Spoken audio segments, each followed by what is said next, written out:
I'm Logan.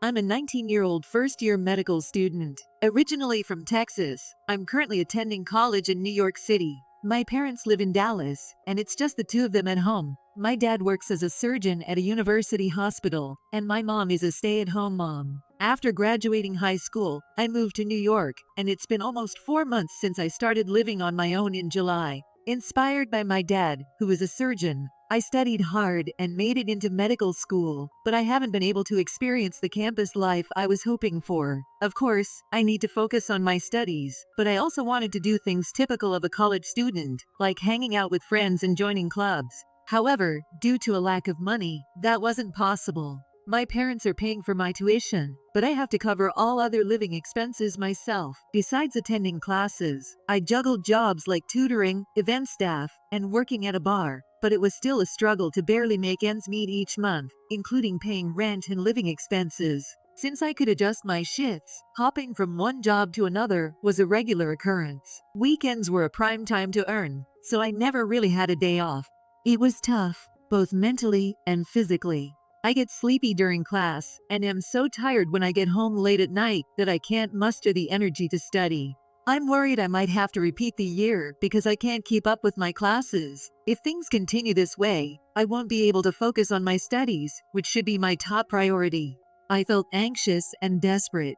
I even called my mom to ask for some financial support, even if it was a small amount. Since my dad was rarely home due to his busy job, my mom managed the household finances. I thought it would be possible to receive financial support given my dad's income, but my mom said that they didn't have the money, and that just paying for tuition was already difficult, so sending money was out of the question.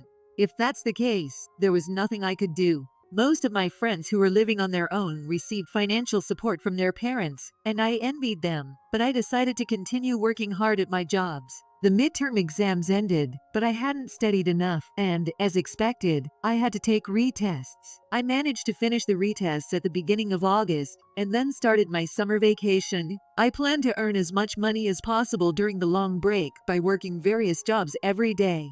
After the summer break, I intend to prioritize my studies, so I plan to reduce my work shifts. That will decrease my income, so I decided to cut back even more on my living expenses now. For meals, I tried to save on food expenses by eating instant noodles, bread, and discounted pre-packed meals. Whenever I needed to go somewhere, I used my bike to avoid spending on transportation costs. I grew up in a well-off family, so I never had to worry about money before. I never expected to lead such a life of extreme poverty after moving. It was a very busy time, but I frequently kept in touch with a college friend through text messages. Seeing fun photos from them made me sad, realizing how different life could be even among students at the same university. My friends often invited me out, but I had to reluctantly decline because I neither had the money nor the time. I'll drive. Let's go somewhere that doesn't cost anything. One of our classmates sent me a message. Nah, I'm working every day. Plus, I'm heading back home for the holiday season, so I won't be around. I replied like that. Are you sure you're okay? You always seem tired at school, and I think you're working too much. My friend expressed concern. I've got the physical stamina, and I need to earn my living expenses. Let's meet up once school starts again. With that response, I headed to the bar where I work.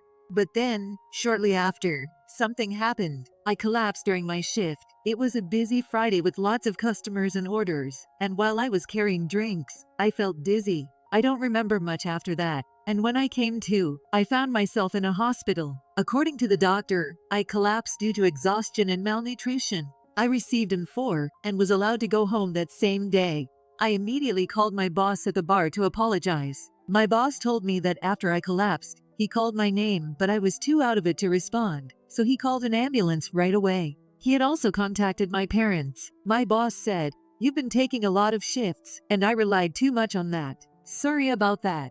I want you to rest easy for the rest of the month." That meant a cut in my income. Riding the subway home from the hospital, I wondered if I should take on more tutoring jobs, and I found myself at a loss. I was supposed to work at the bar the next day, but that suddenly turned into a day off. I decided to just quietly stay in bed today. Checking my phone, I noticed that I had received a message from my friend while I was unconscious. I responded to the message and explained why my reply was delayed. Upon learning about my situation, my friend decided to come over. He bought various groceries at the supermarket and made spaghetti for me. While eating the meal he had kindly prepared, our conversation turned to the topic of living expenses for someone living alone.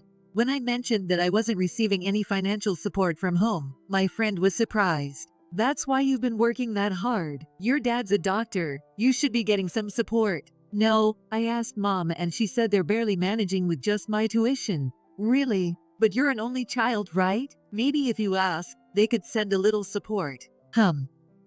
Mom said even a small amount of support was out of the question. "No way, that doesn't make sense. I hate to say this, but maybe your dad is sick and can't work." "I see." Thinking it over, my dad is a doctor and used to drive a luxury car. Our house is in an upscale neighborhood, and I went to private schools my whole life. So why would Mom suddenly say they have no money? I suddenly became worried. I immediately messaged my mom, "Are you both okay?" And she replied after a while, "We're fine." But I couldn't relax, thinking maybe they were just saying that to keep me from worrying. Since I had planned to go home for the holidays, I decided to talk to my parents about this then. After thanking my friend, he said, "I'll be waiting for some souvenirs." I felt grateful to have such a friend. The holiday season came, and I took the cheapest flight I could find back home. I could only stay for a night and a day because of my job, but I was looking forward to it. When I arrived, my parents greeted me at the front door. My dad seemed surprised when he saw me. "You've lost a lot of weight." "Really?" I hadn't noticed myself, but apparently I looked quite different. My mom was also taken aback and fell silent.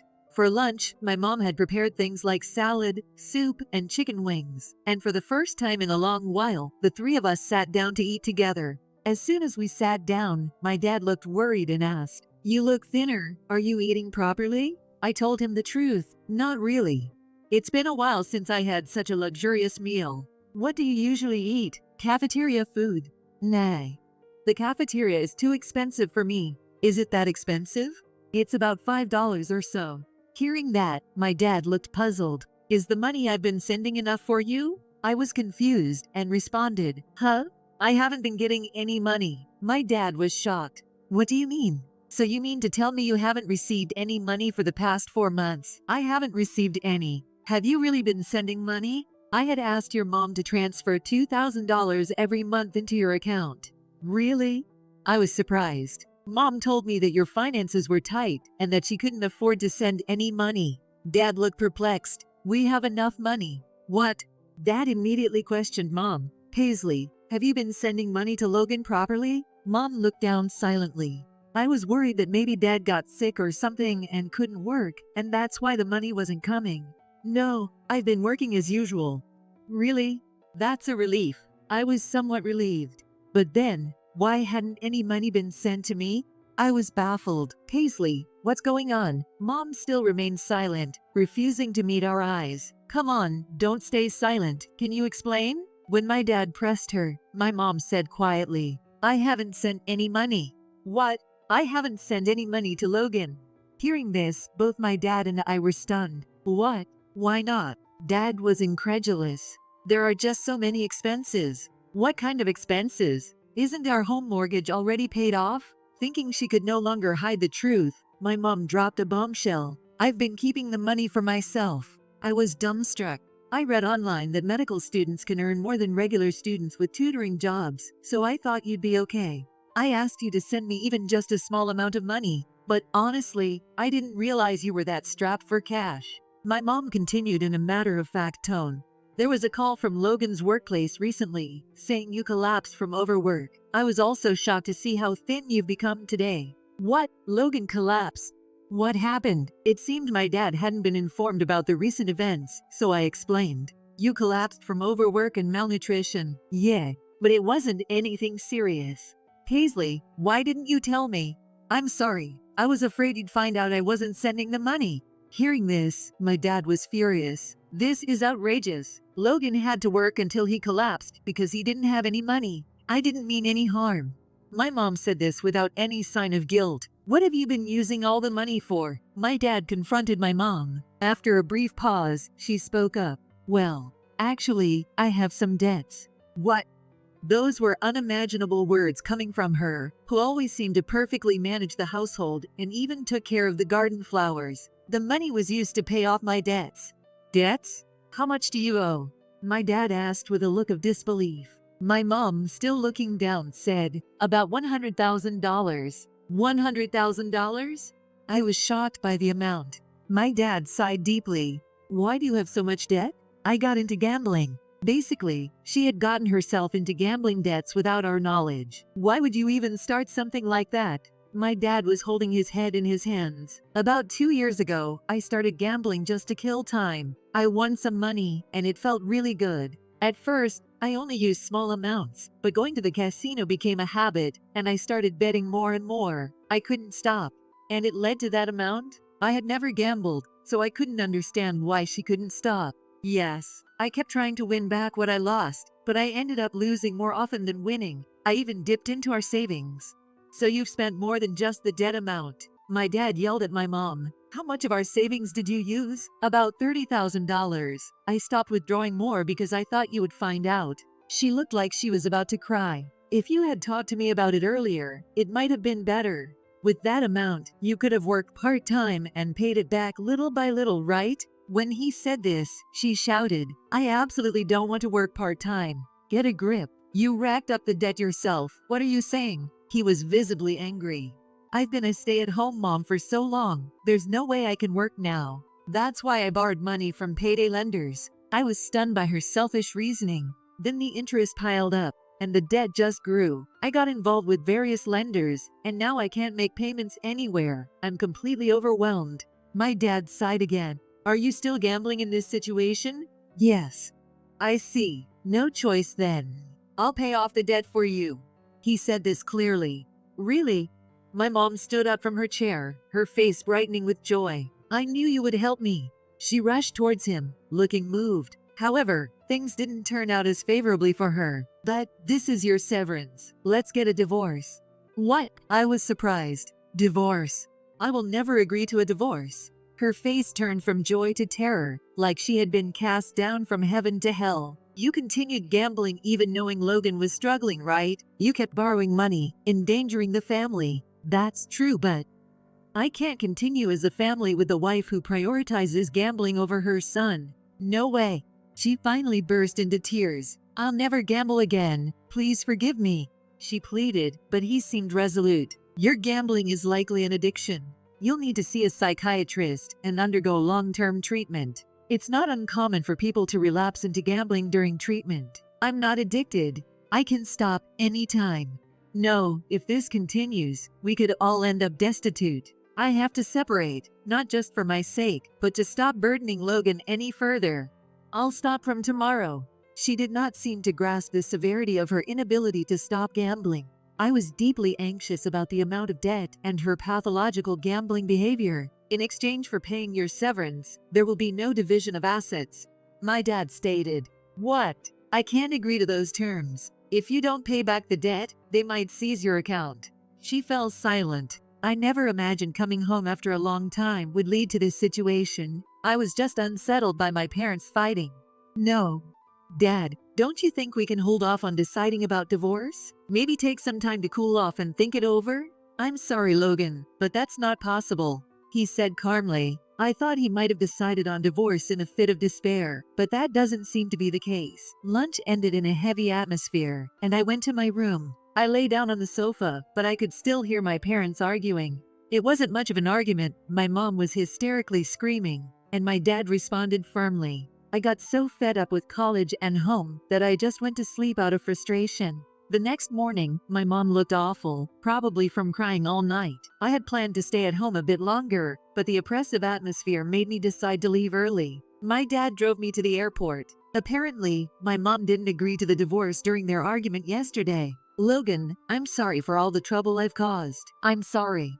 He apologized to me. No, it's not your fault, Dad. I'm grateful for the chance to attend medical school. I'll start transferring an allowance directly to your account from now on, so don't worry. Yeah, thanks, Dad. It really helps. I know things are tough, but take care. I flew back to New York. The rest of the summer vacation was busy with work, passing by in a flash. Still, I was constantly worried about my parents. A few months later, I heard that my mom finally agreed to the divorce. My dad's steadfastness broke her resistance. As previously discussed, my dad took on her debts, and in return, there was no asset division in their divorce agreement. I have mixed feelings about my parents getting divorced, but it's not all bad news. Now that I'm receiving an allowance from my dad, I've been able to cut back on work and focus more on my studies. I might even get to hang out with friends. I heard from my grandmother on my mother's side that despite the divorce over her gambling, my mom was back at the slot machines every day. She quickly racked up more debt. Her family couldn't afford to cover her debts, so my mom reluctantly started working part-time. She is currently attending therapy to overcome her gambling addiction.